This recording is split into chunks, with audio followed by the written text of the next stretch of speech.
അന്നേരമാദിത്യനും ഉദിച്ചിടിനാൻ. മന്നവൻ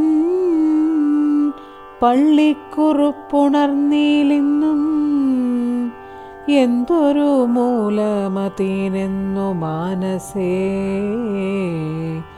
ചിന്തിച്ചു ചിന്തിച്ചു മന്ദമന്ദം തഥാ മന്ത്രിപ്രവരനാകുന്ന സുമന്ത്രരൂമന്തപുരമകം പുക്കാനതിദ്രുതം.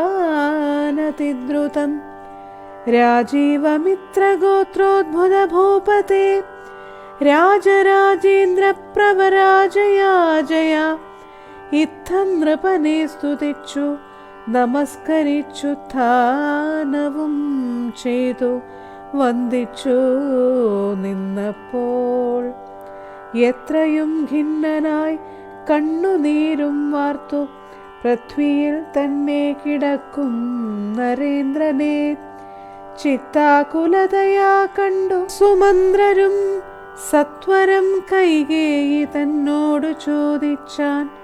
ദേവനാരീ സമേ രാജപ്രിയതമേ ദേവി കൈകേയി ജയ ജയ സന്തതം. ഭൂലോകപാലൻ പ്രകൃതി പകരുവാൻ മൂലമെന്തൊന്നു മഹാരാജവല്ലഭേ ചൊല്ലുകെന്നോടെന്നു കേട്ടു കൈകേയിയും ചൊല്ലിനാളാശു സുമന്ത്രരോടന്നേരം.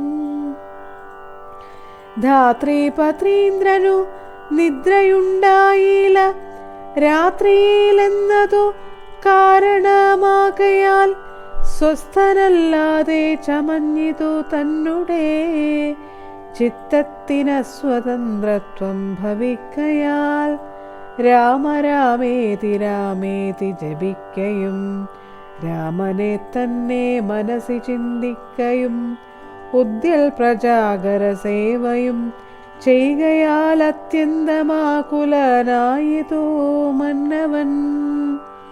രാമനെ കാണാഞ്ഞു ദുഃഖം നൃപേന്ദ്രനു രാമനെ ചെന്നു വരുത്തുക വൈകാതെ എന്നതു കേട്ടു സുമന്ത്രരും ചൊല്ലിനാൻ.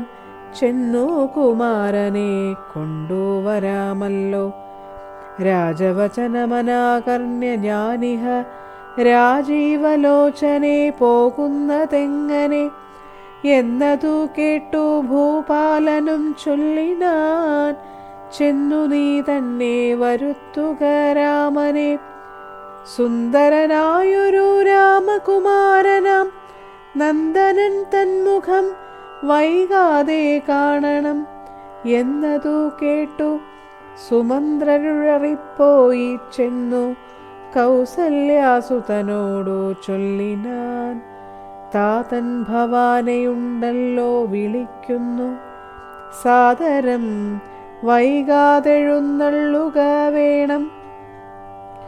മന്ത്രിപ്രവരവാക്യം കേട്ടു രാഘവൻ മന്ദേതരമവൻ തന്നോടു കൂടവേ സൗമിത്രിയോടും കരേറി രാധോപരി പ്രേമവിവശനാം താതന്മരുവീടും മന്ദിരേ ചെന്നു പിതാവിൻ പദദ്വയം വന്ദിച്ചു വീണു നമസ്കരിച്ചിടിനാൻ.